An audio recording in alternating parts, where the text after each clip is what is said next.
Hay silencios que pesan más que las palabras, y yo aprendí a cargar con ellos desde el día en que me casé con un hombre que amaba a su madre en secreto. Durante 5 años enteros, viví rodeada de comodidades que nunca pregunté de dónde venían, compartiendo la cama con alguien que cada noche dormía tranquilo mientras yo me preguntaba por qué su propia madre era un territorio prohibido. Ahora, con la distancia que solo el tiempo y el dolor pueden dar, entiendo que no todos los monstruos tienen garras visibles. Algunos visten traje, sonríen en las cenas familiares y te besan en la frente antes de encerrarte en una jaula hecha de mentiras tan perfectas que ni siquiera sabes que estás atrapada. Hasta que un día, la jaula se abre. Y ya nada vuelve a ser lo mismo. Si esta historia te está tocando el corazón, te invito a suscribirte al canal para acompañarme hasta el final de este relato. Tu compañía significa todo. Mi nombre es Valeria, tengo 32 años, y durante mucho tiempo creí que había encontrado al hombre perfecto. Diego era abogado, exitoso, atento, detallista. Nos conocimos en una cafetería del centro de Guadalajara un sábado por la tarde, cuando yo todavía trabajaba como maestra en una primaria pública y él acababa de ganar un caso importante. Me invitó a cenar esa misma noche. 3 meses después, me pidió matrimonio. 6 meses después, estábamos viviendo en un departamento precioso en una zona residencial que yo jamás hubiera podido pagar con mi sueldo. Desde el principio, Diego fue generoso. Demasiado generoso, quizás. Me regalaba ropa cara, me llevaba a restaurantes donde los meseros memorizaban tu nombre, me decía que no tenía que preocuparme por el dinero. Yo le preguntaba de dónde salía todo eso, porque aunque era abogado, tampoco me parecía que ganara tanto. Él sonreía con esa seguridad que solo tienen los hombres acostumbrados a que nadie cuestione sus palabras, y me decía con calma, tengo inversiones, amor. Aprendí a mover el dinero desde joven. Confía en mí. Y yo confié. Porque cuando alguien te trata bien, cuando te hace sentir segura, cuando llena tu vida de detalles que nunca tuviste, es fácil cerrar los ojos a las pequeñas grietas que van apareciendo en la pared. La primera grieta apareció 2 semanas después de la boda. Estábamos desayunando cuando sonó su teléfono. Vi el nombre en la pantalla, mamá. Diego miró la llamada, frunció el ceño y rechazó la llamada sin contestar. Yo le pregunté por qué no respondía, y él me dijo con una tranquilidad desconcertante, no es buen momento. Ya la llamo después. Pero nunca la llamó después. Al menos no delante de mí. Con el tiempo, me di cuenta de que Diego tenía una relación extraña con su madre. Hablaba de ella en pasado, como si fuera un recuerdo lejano y no una mujer viva que seguía llamándolo cada cierto tiempo. Cuando yo mencionaba que me gustaría conocerla, que sería lindo visitarla algún fin de semana, él cambiaba de tema con habilidad quirúrgica. Si yo insistía, su tono se volvía firme, casi autoritario, y me decía con una voz que no admitía réplica, es mejor que no la conozcas, mi amor. Ella es muy reservada. No le gustan las visitas. El pueblo donde vive es complicado. Confía en mí, es mejor así. Yo quería confiar. De verdad quería. Pero había algo en la forma en que sus ojos evitaban los míos cuando hablaba de ella, algo en la rigidez de sus hombros cuando su teléfono sonaba y el nombre de Doña Rosa aparecía en la pantalla, que me decía que había una historia que él no quería contar. Durante 5 años, respeté ese silencio. Durante 5 años, viví en la comodidad que él me ofrecía, enseñando a niños de primaria por las mañanas y regresando a un hogar lleno de lujos por las tardes. Durante 5 años, tragué mis preguntas y convencí a mi instinto de que estaba exagerando. Hasta que un martes de octubre, Diego me dijo que tenía que viajar a Monterrey por trabajo. Estaría fuera una semana entera. Reuniones importantes, clientes nuevos, no podía acompañarlo. Me besó en la frente antes de irse, como siempre hacía, y me dijo con esa voz suave que yo tanto amaba, cuídate mucho, amor. Te llamo todas las noches. La puerta se cerró. Y algo dentro de mí se rompió. No fue una decisión racional. No fue algo que planeé con cuidado. Fue un impulso visceral, una necesidad que llevaba 5 años creciendo en silencio, alimentándose de cada llamada rechazada, de cada conversación evitada, de cada vez que Diego me pedía que confiara sin darme razones para hacerlo. Al día siguiente, me levanté temprano, me vestí con ropa sencilla y tomé el autobús que iba hacia San Miguel del Refugio, el pueblo donde vivía doña Rosa.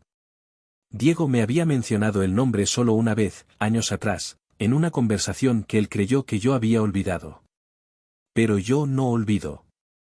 Nunca he olvidado las cosas importantes. El viaje duró 2 horas.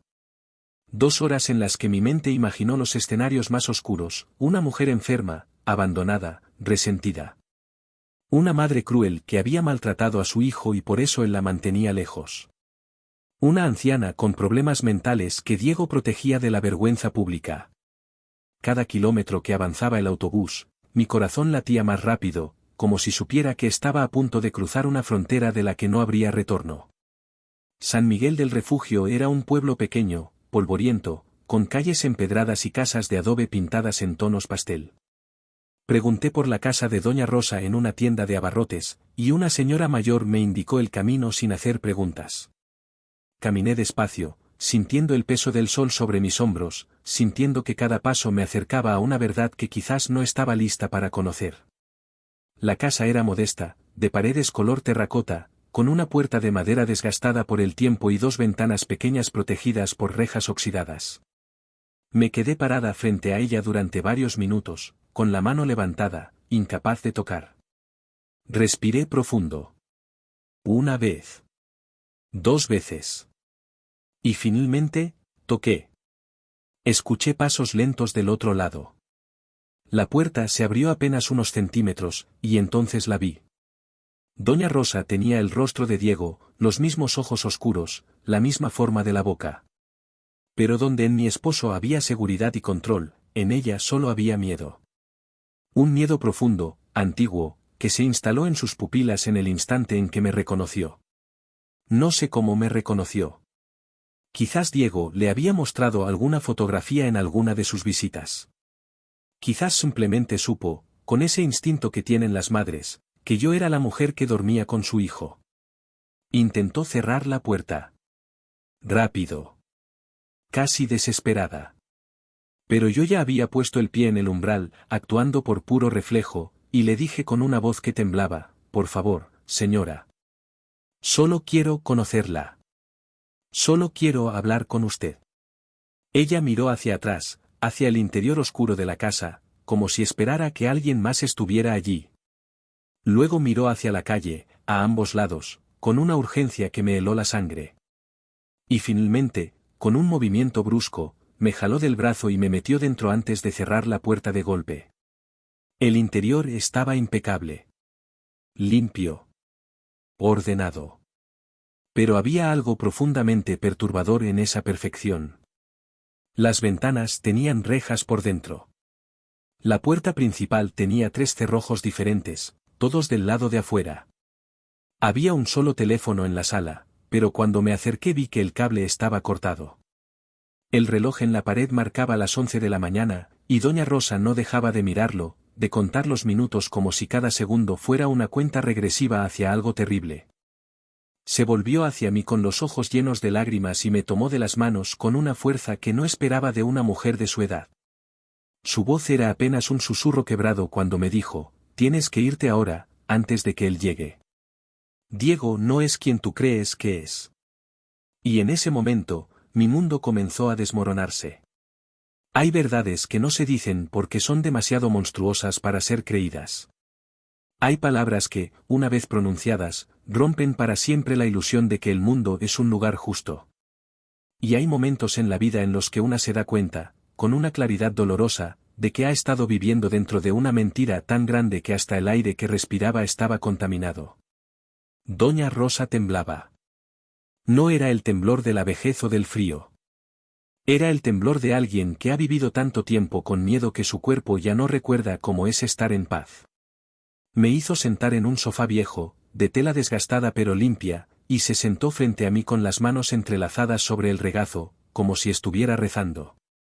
Tal vez lo estaba. Tal vez llevaba años rezando para que alguien, cualquiera, llegara a esa casa y viera lo que ella no podía decir en voz alta. Me miró con esos ojos que eran los mismos de Diego pero que cargaban un dolor que mi esposo jamás había mostrado, y comenzó a hablar. Su voz era suave, rota, como la de alguien que ha llorado tanto que ya no le quedan lágrimas. Me contó que no siempre había vivido así. Años atrás, cuando su esposo todavía estaba vivo, habían tenido una vida digna. Don Armando, el padre de Diego, había trabajado toda su vida como comerciante. No eran ricos, pero tampoco les faltaba nada. Cuando don Armando murió, hace 11 años, dejó una herencia considerable, una casa en Guadalajara, ahorros, inversiones, propiedades. Todo a nombre de doña Rosa, porque así lo había decidido él, confiando en que ella sabría manejar el dinero con prudencia y compartirlo con su hijo cuando fuera necesario. Pero Diego no quiso esperar. Diego no quiso compartir. Diego quería todo. Al principio, según me contaba doña Rosa con la voz cada vez más quebrada, su hijo fue sutil. Le pedía dinero prestado para sus estudios de derecho, para abrir su despacho, para invertir en proyectos que supuestamente los harían crecer a ambos. Ella le daba el dinero sin dudar, porque era su hijo, porque confiaba en él, porque nunca imaginó que alguien capaz de abrazarla y llamarla mamá pudiera estar planeando su destrucción. Poco a poco, Diego comenzó a controlar todo. Le pidió que firmara documentos que ella no entendía, diciéndole que era para proteger la herencia de impuestos, para hacer crecer el dinero, para asegurar su futuro. Doña Rosa, que solo había estudiado hasta la primaria, que había pasado su vida cuidando de su hogar y confiando en los hombres de su familia, firmó sin leer. Firmó porque era su hijo. Firmó porque nunca imaginó que alguien pudiera traicionarla de esa manera. Cuando finalmente se dio cuenta de lo que había hecho, ya era tarde. Diego había conseguido el control legal de todos sus bienes. Había falsificado evaluaciones médicas, había pagado a doctores sin escrúpulos para que firmaran documentos declarándola mentalmente incapaz.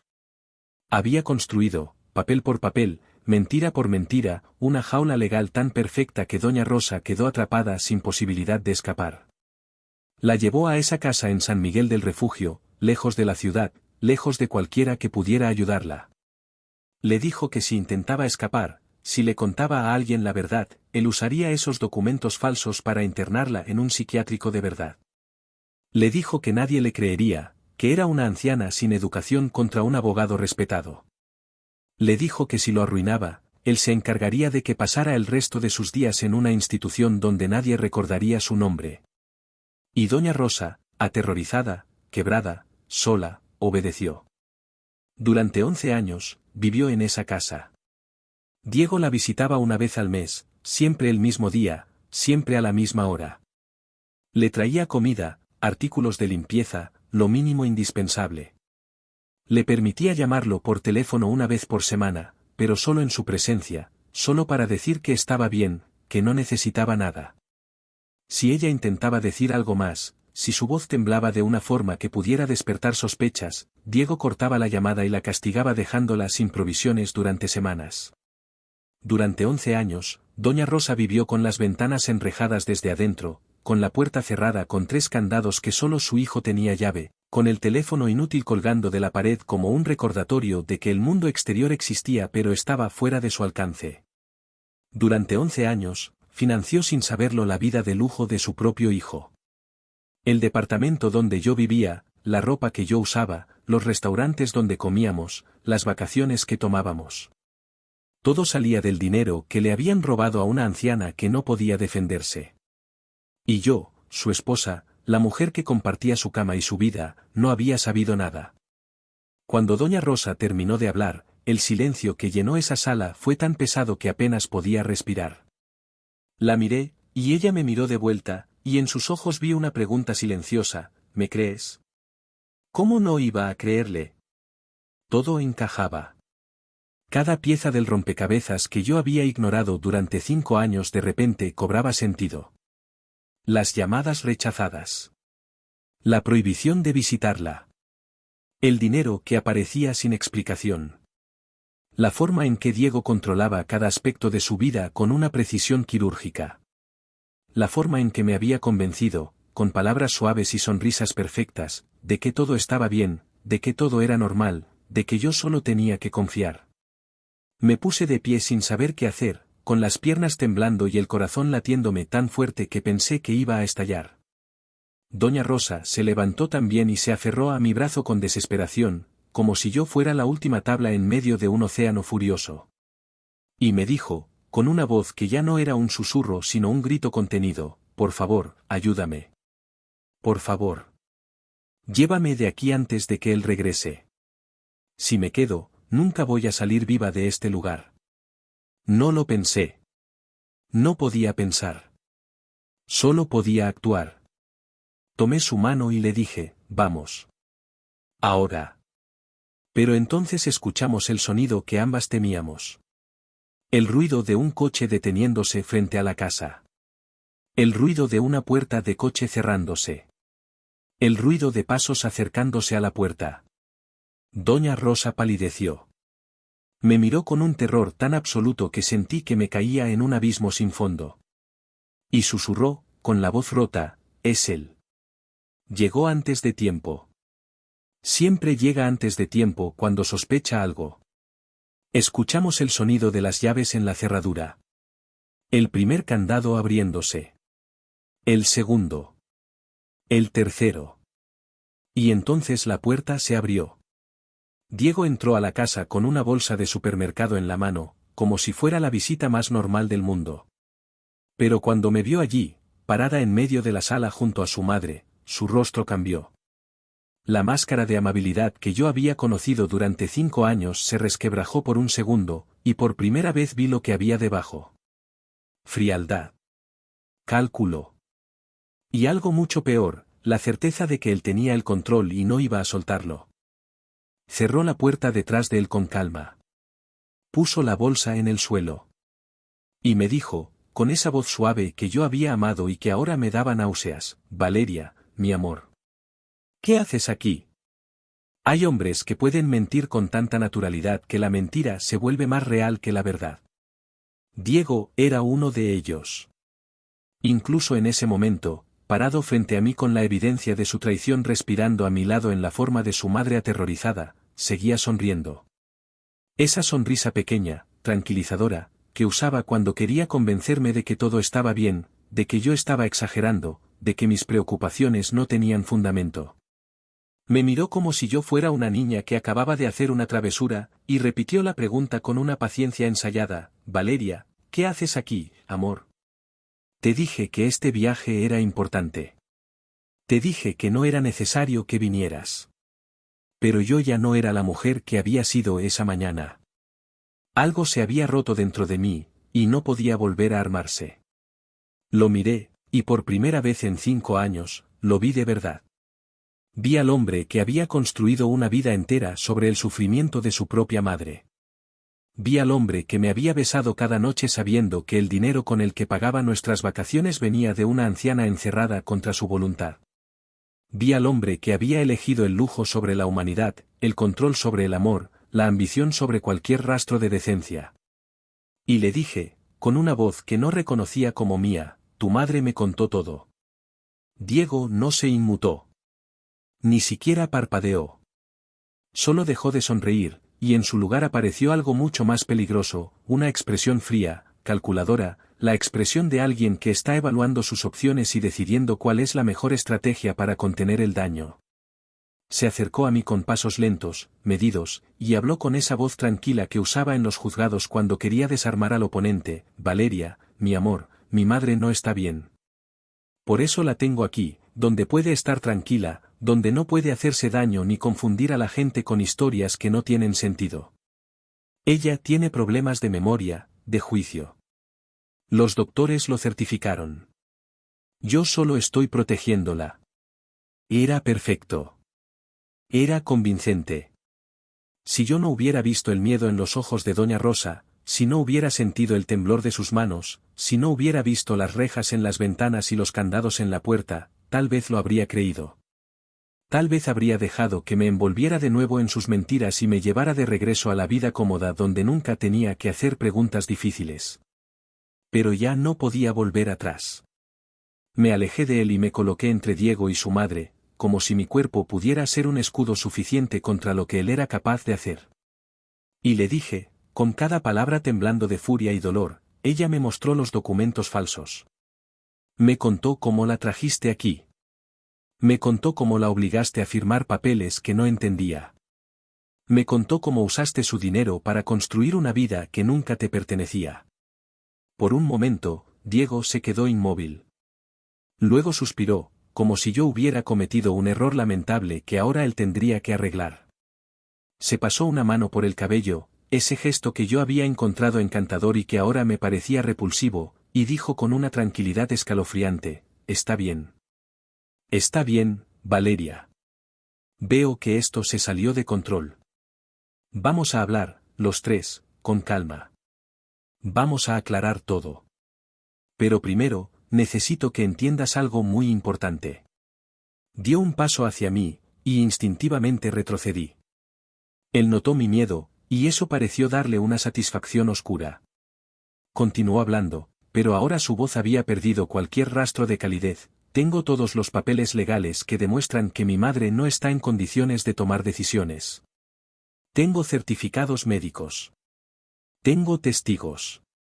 Si intentas llevarla a cualquier lado, si intentas contarle esto a alguien, solo vas a conseguir que la internen en un lugar mucho peor que esta casa. Y a ti, Valeria, te va a ir muy mal también. Porque técnicamente, todo el dinero que hemos usado está bajo mi control legal. Si me acusas de algo, te conviertes en cómplice. Has vivido de ese dinero durante 5 años. Has firmado documentos, has hecho declaraciones de impuestos conjuntas. Estás metida en esto tanto como yo. Era una mentira, pero estaba dicha con tanta seguridad que por un segundo dudé. Y eso era exactamente lo que él quería. Que dudara. Que tuviera miedo. Que me quedara callada. Pero entonces sentí la mano de doña Rosa apretando la mía por detrás, y ese pequeño gesto de confianza, ese peso frágil de una mujer que había pasado 11 años esperando que alguien la creyera, fue suficiente para devolverme la claridad. Le dije a Diego, mirándolo directo a los ojos, «No voy a dejarte ganar». Y tomé a doña Rosa de la mano y caminé hacia la puerta. Diego se movió rápido, bloqueando la salida con su cuerpo. Ya no había rastro de la máscara amable. Solo quedaba la verdad desnuda de lo que era, un hombre dispuesto a hacer cualquier cosa para mantener el control. Me dijo, con una voz baja y amenazante, «Si sales por esa puerta con ella, Valeria, vas a arrepentirte. Voy a arruinarte. Voy a hacer que pierdas tu trabajo, tu reputación, todo. Nadie te va a creer. Soy un abogado respetado, y tú eres solo una maestra de primaria que se casó conmigo por dinero». Esas palabras dolieron más de lo que esperaba. Porque había una parte de mí que se preguntaba si tenía razón, si nadie me creería, si yo era lo suficientemente fuerte para enfrentarlo. Pero entonces recordé las caras de mis alumnos. Recordé a los niños que me miraban cada mañana esperando que les enseñara no solo matemáticas y lectura, sino también lo que significaba ser una buena persona. Recordé que yo les decía todos los días que había que hacer lo correcto, incluso cuando era difícil, incluso cuando daba miedo. Y entendí que no podía fallarles. No podía fallarle a doña Rosa. No podía fallarme a mí misma. Le dije a Diego, con una calma que no sabía que tenía, «Apártate de la puerta». Él no se movió. Nos miramos durante lo que parecieron horas, pero probablemente fueron solo segundos. Y entonces doña Rosa, esa mujer frágil que había pasado 11 años en silencio, encontró su voz.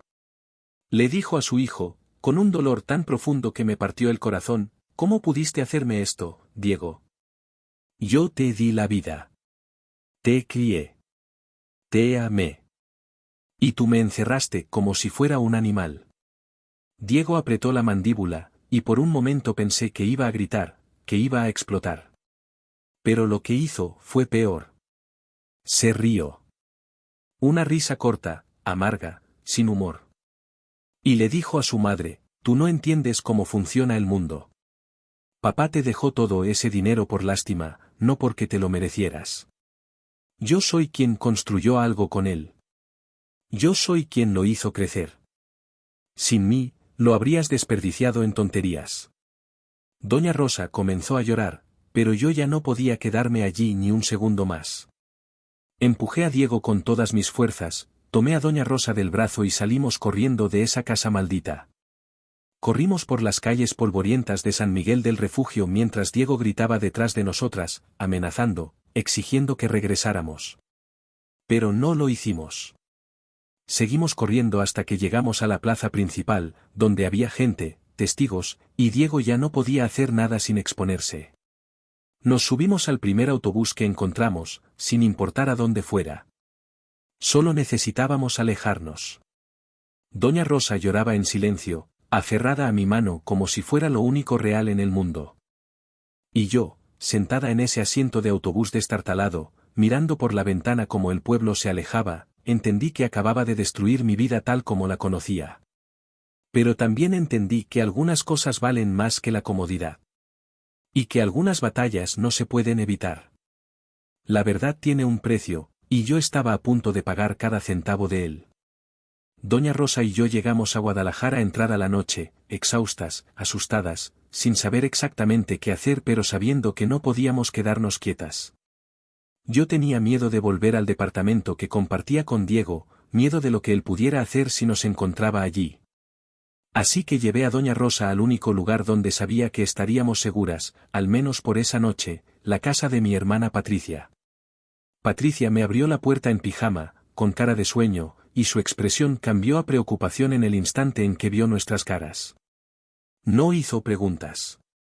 Solo nos hizo pasar, preparó té y nos sentó en su sala mientras escuchaba, en silencio, todo lo que había pasado. Cuando terminé de hablar, se quedó callada durante mucho tiempo, mirando a Doña Rosa con una mezcla de compasión y horror. Finalmente me dijo, con esa honestidad brutal que solo una hermana puede darse el lujo de usar: Valeria, si haces esto, si denuncias a Diego, tu vida va a cambiar para siempre. Él es abogado. Tiene dinero, contactos, poder. Va a pelear. Va a intentar destruirte. ¿Estás segura de que puedes con eso? La miré y le dije, no tengo opción, Patricia. No puedo dejarla volver a esa casa. No puedo fingir que no vi lo que vi. Mi hermana asintió, y en sus ojos vi algo que no esperaba: orgullo. Me abrazó fuerte y me susurró al oído, entonces vamos a hacer esto bien. Pero necesitas ayuda. Necesitas un abogado, necesitas pruebas, y necesitas moverte rápido antes de que Diego se adelante. Tenía razón. A la mañana siguiente, llevamos a Doña Rosa a un doctor de confianza de Patricia para que la evaluara y certificara que no tenía ninguna incapacidad mental. El doctor, un hombre mayor de ojos amables, la examinó con paciencia y luego nos entregó un documento oficial declarando que Doña Rosa estaba perfectamente lúcida, orientada y capaz de tomar sus propias decisiones. Era nuestra primera prueba. Luego fuimos con un abogado penalista que Patricia conocía, una mujer llamada Lorena Vega que tenía reputación de no dejarse intimidar por nadie. Le contamos todo. Le mostramos los documentos falsos que Doña Rosa había logrado guardar en secreto durante años, le explicamos el esquema de control que Diego había montado. Lorena escuchó sin interrumpir, tomando notas con precisión quirúrgica. Cuando terminamos, se quitó los lentes y nos miró con seriedad: esto es grave. Muy grave. Estamos hablando de privación ilegal de la libertad, fraude, abuso de confianza, falsificación de documentos. Pero va a ser difícil. Diego va a tener abogados caros, va a usar su reputación, va a intentar convertir esto en la palabra de ustedes contra la de él. Necesitamos construir un caso sólido. Le pregunté qué necesitábamos, y ella me dio una lista: testimonios de vecinos del pueblo que hubieran visto algo extraño, registros bancarios que demostraran el flujo de dinero de las cuentas de Doña Rosa a las de Diego, cualquier comunicación escrita donde él admitiera algo. Teníamos que trabajar rápido. Los siguientes días fueron una pesadilla. Diego comenzó a llamarme obsesivamente. Primero intentó el camino de la manipulación, dejándome mensajes con esa voz suave que alguna vez me había enamorado, diciéndome que todo era un malentendido, que podíamos resolver esto en familia, que yo estaba cometiendo un error terrible. Cuando vio que no le respondía, cambió de estrategia. Los mensajes se volvieron amenazantes. Me decía que iba a demandarme por abandono del hogar, que iba a congelar todas las cuentas bancarias, que iba a asegurarse de que nunca volviera a trabajar como maestra. Y cumplió algunas de sus amenazas. Una mañana recibí una llamada de la directora de la escuela donde trabajaba, pidiéndome que fuera a hablar con ella urgentemente. Cuando llegué, me encontré con que Diego había enviado una carta formal alegando que yo estaba atravesando una crisis emocional, que había abandonado nuestro hogar sin razón y que estaba ejerciendo influencia negativa sobre una anciana vulnerable. La directora me miró con preocupación y me preguntó si todo estaba bien, si necesitaba ayuda. Le conté la verdad. Toda la verdad. Y vi cómo su expresión cambiaba de preocupación a indignación. Me dijo que Diego no tenía ningún poder sobre mi empleo, que ella conocía mi trabajo y mi carácter, y que podía contar con su apoyo. Fue la primera victoria pequeña en una guerra que apenas comenzaba. Mientras tanto, Lorena trabajaba incansablemente en construir el caso. Viajó a San Miguel del Refugio y habló con los vecinos. Muchos habían notado cosas extrañas, que Diego visitaba la casa siempre a la misma hora, que nunca se veía a Doña Rosa en el pueblo, que las ventanas siempre estaban cerradas incluso en los días más calurosos. Una señora que vivía al lado recordaba haber escuchado llantos por las noches. Un tendero recordaba que Diego siempre pagaba con billetes grandes y nunca dejaba que nadie más comprara las provisiones de su madre. Los registros bancarios fueron la evidencia más condenatoria. Lorena consiguió una orden judicial para revisarlos, y allí estaba todo: transferencias masivas de las cuentas de Doña Rosa a las cuentas personales de Diego, retiros constantes que coincidían exactamente con las fechas de nuestras vacaciones, de la compra del departamento, de cada lujo que yo había disfrutado sin saber de dónde venía. Cuando finalmente presentamos la denuncia formal, Diego contrató al mejor bufete de abogados de Guadalajara. Intentó desacreditar a su madre, presentando los documentos falsos que había fabricado años atrás. Intentó desacreditarme a mí, pintándome como una mujer resentida que buscaba venganza por un matrimonio fallido. Intentó retrasar el proceso, usar tecnicismos legales, cualquier estrategia para evitar que la verdad saliera a la luz. Pero no pudo detenerlo. La evidencia era demasiado sólida. Los testimonios eran demasiado consistentes. Y sobre todo, cuando el juez le pidió a Doña Rosa que declarara, ella lo hizo con una dignidad y una claridad que destrozaron cualquier argumento de que no estaba en sus facultades mentales.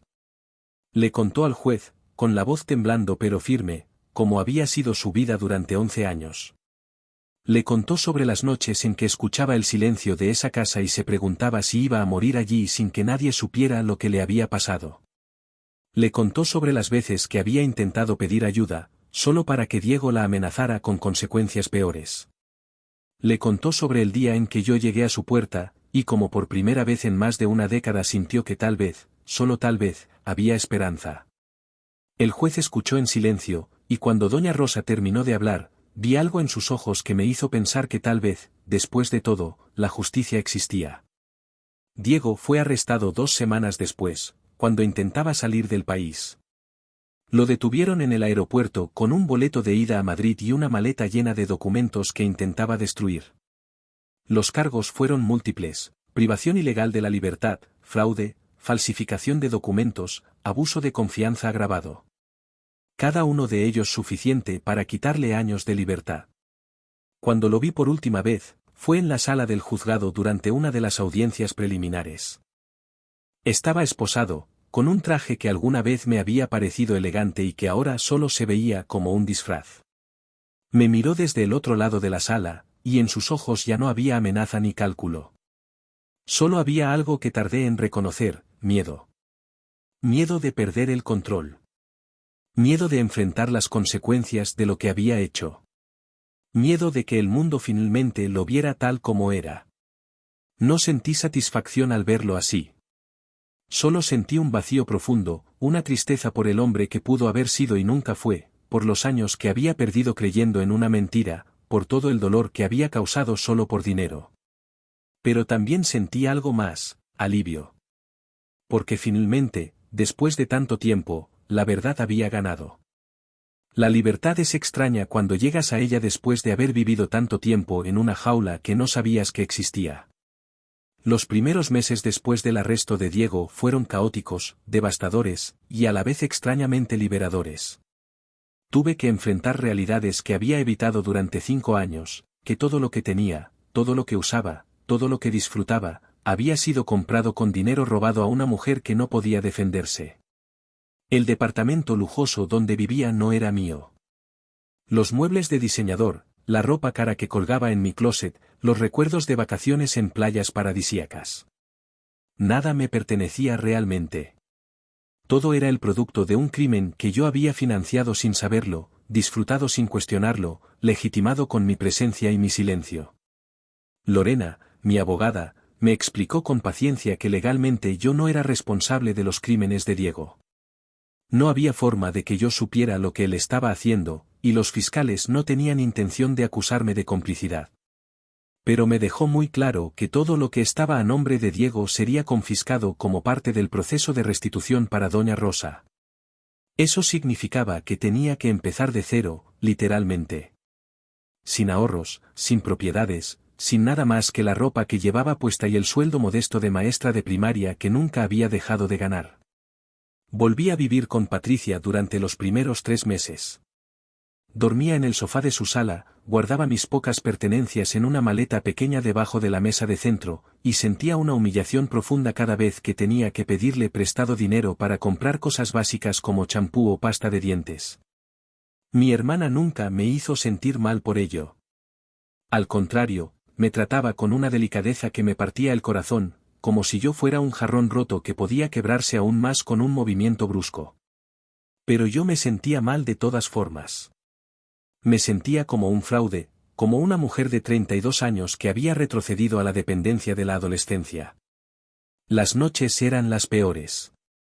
Me acostaba en ese sofá incómodo, mirando el techo en la oscuridad, y mi mente no dejaba de reproducir los mismos pensamientos una y otra vez. ¿Cómo no me di cuenta? ¿Qué tipo de persona vive 5 años con alguien sin ver las señales? ¿Fui cómplice por mi silencio, por mi comodidad, por no hacer las preguntas difíciles? Había noches en que lloraba hasta quedarme dormida, no por Diego, sino por mí misma, por la versión de mí que había elegido la ignorancia sobre la verdad. Pero doña Rosa no me dejó caer. Cuando finalmente recuperó el control de sus bienes, después de semanas de trámites legales y batallas burocráticas, lo primero que hizo fue buscarme. Llegó a casa de Patricia un sábado por la mañana, sin avisar, con una bolsa de pan dulce en una mano y una expresión decidida en el rostro. Patricia le abrió la puerta y la dejó pasar, y cuando yo salí del baño y la vi allí parada en la sala, me quedé paralizada. Doña Rosa me miró durante un largo momento, y en sus ojos ya no había el terror que había visto aquella tarde en San Miguel del Refugio. Había algo más, claridad, determinación, y una ternura que me desarmó completamente. Se acercó a mí con pasos lentos y me abrazó. No fue un abrazo rápido o educado.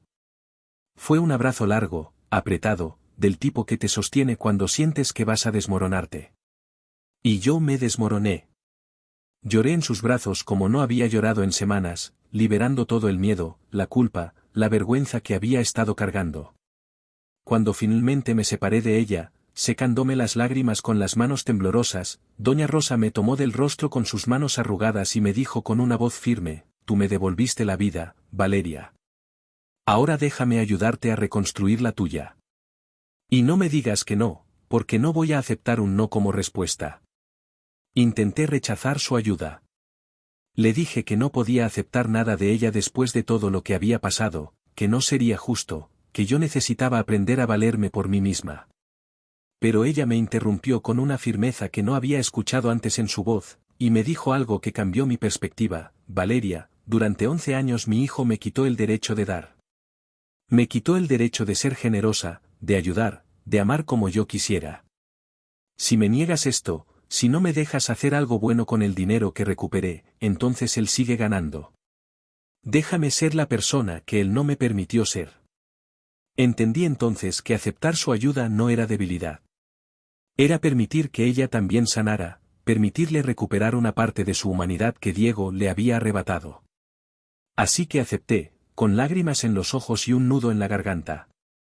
Doña Rosa me ayudó a rentar un departamento pequeño en una colonia tranquila de Guadalajara.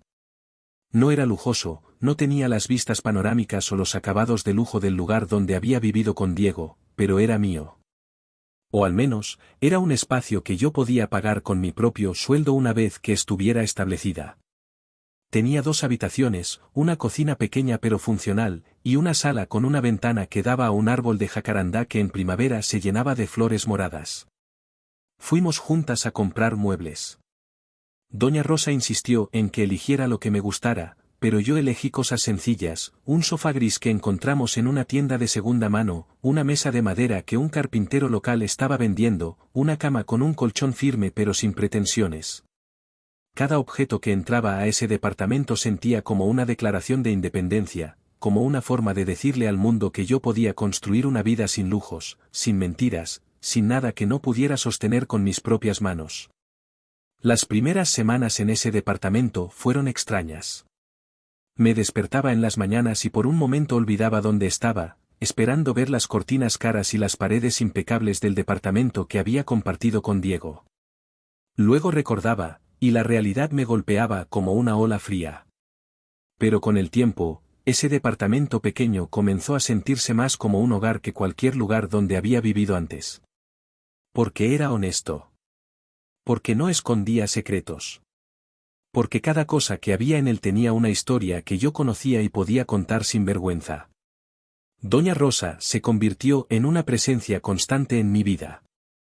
Los domingos llegaba temprano con ingredientes para cocinar, y juntas preparábamos comida en mi cocina pequeña mientras ella me contaba historias de su juventud, de su vida con don Armando antes de que todo se complicara, de los sueños que había tenido y que ahora, a sus 67 años, estaba redescubriendo.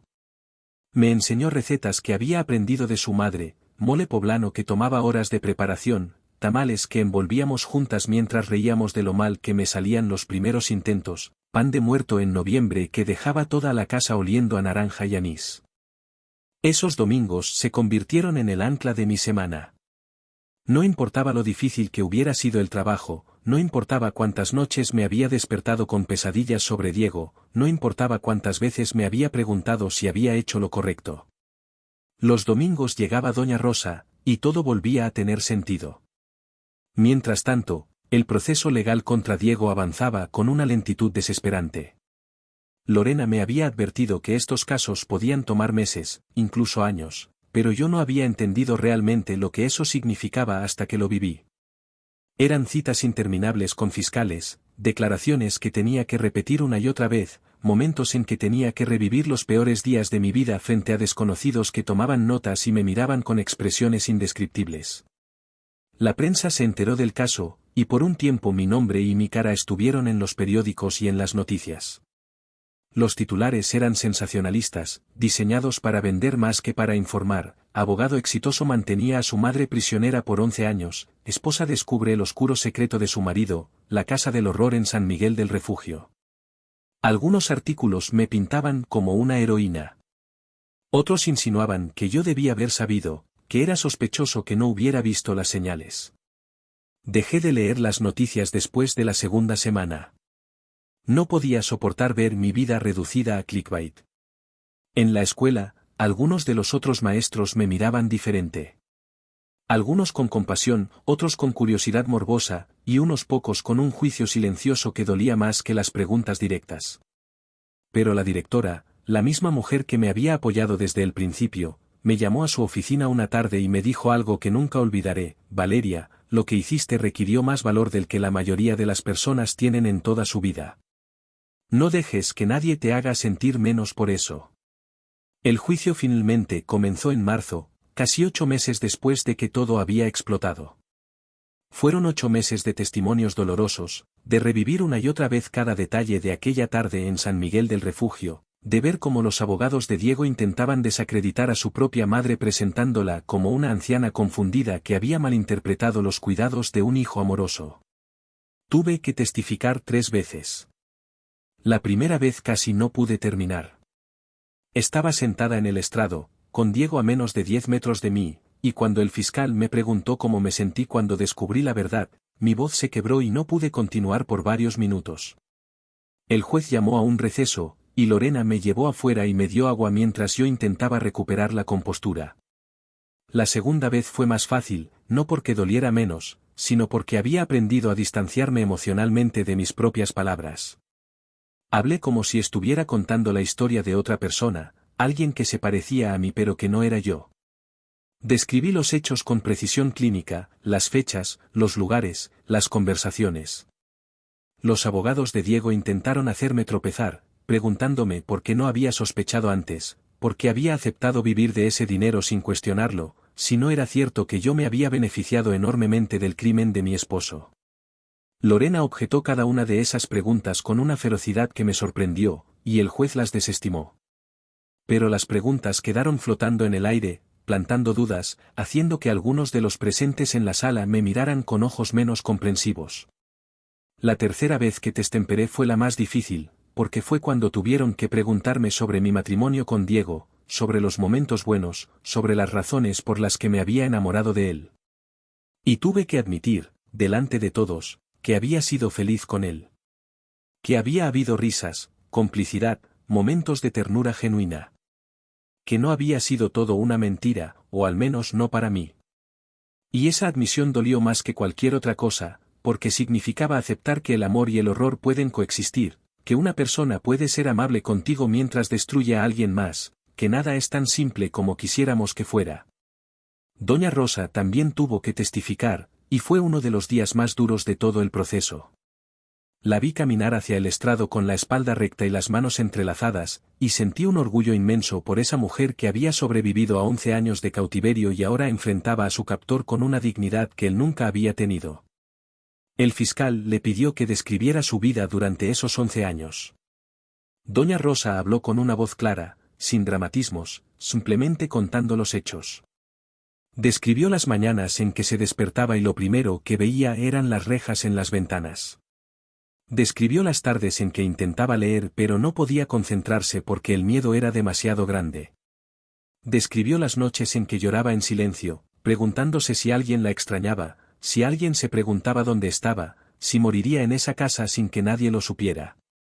Cuando terminó, había un silencio absoluto en la sala. Incluso el juez, un hombre mayor acostumbrado a escuchar los peores testimonios de la humanidad, parecía conmovido. Los abogados de Diego intentaron interrogarla, buscar inconsistencias, sugerir que ella había consentido algunos aspectos de su situación. Pero doña Rosa respondió a cada pregunta con una calma devastadora, y al final quedó claro para todos los presentes que no había forma de torcer su verdad. Diego no testificó. Sus abogados le aconsejaron que no lo hiciera, probablemente sabiendo que cualquier cosa que dijera solo empeoraría su situación. Pero yo lo miraba durante todo el juicio, estudiando su rostro, buscando algún signo de remordimiento, de arrepentimiento, de comprensión de lo que había hecho. Nunca lo encontré. Veía frustración cuando los testimonios no iban a su favor, veía cálculo cuando sus abogados presentaban algún argumento técnico, veía impaciencia cuando el proceso se alargaba. Pero nunca vi culpa. Nunca vi vergüenza. Nunca vi el reconocimiento de que había destruido a su propia madre por dinero. La sentencia llegó un viernes de septiembre, casi un año después de aquella tarde en San Miguel del Refugio. El juez, después de escuchar los alegatos finales y revisar toda la evidencia, condenó a Diego a 15 años de prisión por privación ilegal de la libertad, fraude, falsificación de documentos y abuso de confianza agravado. Además, ordenó la restitución completa de todos los bienes a doña Rosa y estableció que Diego no podría acercarse a ella o contactarla por ningún medio durante 20 años adicionales después de cumplir su condena. 15 años. 15 años por 11 años de cautiverio. No me pareció suficiente, pero Lorena me explicó que en casos como este, considerando todos los factores legales y la forma en que funciona el sistema judicial mexicano, era una sentencia considerable. Diego apeló inmediatamente, por supuesto. Sus abogados presentaron argumentos técnicos, buscaron errores procesales, intentaron cualquier cosa para reducir la condena. La apelación tomó otros 4 meses de nuestras vidas, 4 meses de incertidumbre en los que yo me despertaba cada mañana preguntándome si la justicia finalmente prevalecería o si Diego encontraría algún tecnicismo legal para escapar. Pero la apelación fue rechazada. El Tribunal Superior revisó el caso y confirmó la sentencia original, agregando en su decisión que la evidencia era abrumadora y que el daño causado a la víctima justificaba plenamente la condena impuesta. Cuando Lorena me llamó para darme la noticia, estaba en mi salón de clases preparando la lección del día siguiente. Escuché su voz al teléfono diciendo que había terminado, que la sentencia era firme, que Diego iría a prisión sin más recursos legales disponibles. Colgué el teléfono y me senté en mi escritorio, rodeada de los dibujos que mis alumnos habían hecho esa semana, y lloré. No de tristeza, no de alivio, sino de algo más complejo que no tenía nombre. Lloré por todo lo que había perdido y todo lo que había ganado. Lloré por la Valeria que había sido y la Valeria que ahora era. Lloré por Doña Rosa y por los años que nadie podía devolverle. La última vez que vi a Diego fue 6 meses después de que la sentencia se volvió definitiva. Fui al penal a entregarle personalmente los papeles de divorcio. No tenía que hacerlo, el trámite podía completarse sin que nos viéramos, pero sentí que necesitaba ese cierre. Necesitaba mirarlo a los ojos una última vez y cerrar ese capítulo de mi vida de forma consciente, deliberada, final. El penal estaba en las afueras de Guadalajara, un edificio gris y deprimente rodeado de alambradas y torres de vigilancia. Pasé por varios controles de seguridad, dejé mis pertenencias en un locker, y finalmente me condujeron a una sala de visitas donde había varias mesas de metal atornilladas al suelo. Diego ya estaba allí cuando entré, sentado con las manos sobre la mesa y una expresión que no pude descifrar. Había cambiado. Estaba más delgado, mucho más delgado, y su piel tenía un tono pálido de alguien que pasa muy poco tiempo al sol. El traje caro había sido reemplazado por el uniforme beige del penal, y su cabello, que siempre había mantenido perfectamente peinado, ahora estaba más largo y descuidado. Pero lo más impactante fue su mirada. Ya no había la seguridad arrogante que yo recordaba. Había algo más, cansancio, resentimiento, y quizás, solo quizás, el principio de algo parecido a la comprensión. Me senté frente a él sin decir nada. Puse los papeles del divorcio sobre la mesa y deslicé una pluma hacia él. Él miró los documentos durante un largo momento, como si fueran algo incomprensible, algo escrito en un idioma que no hablaba. Finalmente habló, y su voz sonaba diferente, más ronca, menos controlada. ¿Valió la pena, Valeria? ¿Valió la pena destruir todo lo que teníamos? La pregunta me golpeó como una bofetada. Durante un segundo, solo lo miré en silencio, procesando la audacia de preguntarme eso después de todo lo que había hecho. Luego entendí, él realmente no lo comprendía. Para Diego, lo que teníamos era real. Para él, el amor y el control eran la misma cosa. Para él, mantener a su madre prisionera era simplemente una decisión financiera inteligente, no un acto de crueldad imperdonable. Él había construido su realidad de tal forma que él era el protagonista, el hombre inteligente que supo aprovechar sus oportunidades, y todos los demás éramos solo obstáculos o beneficiarios de su éxito. Le respondí con una calma que sorprendió incluso a mí misma: nunca tuvimos nada real, Diego. Porque nada construido sobre el sufrimiento de otros puede ser real. Lo que teníamos era una mentira bonita sostenida por el dolor de tu madre. Y prefiero vivir en un departamento pequeño con la verdad que en un palacio construido sobre mentiras. Él apretó la mandíbula, y por un momento pensé que iba a discutir, a intentar convencerme una vez más de que yo estaba equivocada, de que había exagerado, de que las cosas no eran como yo las veía. Pero no lo hizo. Solo tomó la pluma y firmó los papeles sin decir nada más. Su firma, que alguna vez había visto en documentos legales importantes, en nuestra acta de matrimonio, en tarjetas de cumpleaños, ahora aparecía solo una marca en un papel que sellaba el final de algo que nunca debió comenzar. Me puse de pie para irme, pero antes de llegar a la puerta, escuché su voz una última vez: ¿ella está bien? ¿Mi madre está bien? Me volteé y lo miré. No había sarcasmo en su pregunta, no había manipulación. Solo había una curiosidad genuina, como si realmente quisiera saber. Y me di cuenta de que esa era quizás la tragedia más grande de todo esto, que incluso después de todo, Diego probablemente se convencía a sí mismo de que había actuado pensando en el bienestar de su madre, que sus acciones tenían algún tipo de justificación interna que solo él podía ver. Le dije, con la voz firme, ella está mejor de lo que ha estado en 11 años. Está viva.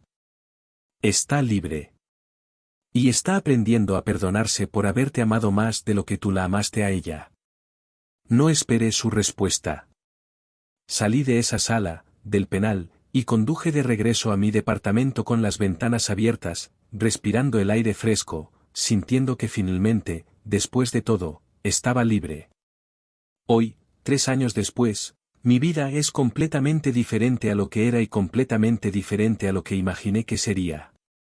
Sigo siendo maestra, pero ahora trabajo en una escuela diferente, una primaria pública en una colonia de clase media donde nadie me conoce por el escándalo.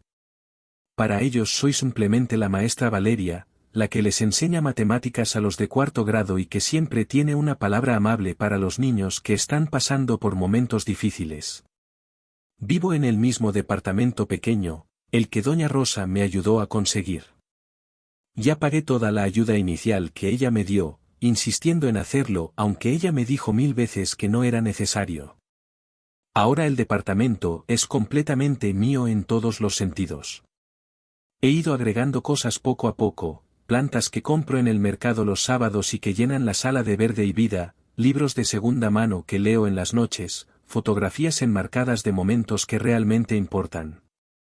No tengo los lujos que tenía con Diego. No viajo a Europa, no como en restaurantes caros, no uso ropa de diseñador.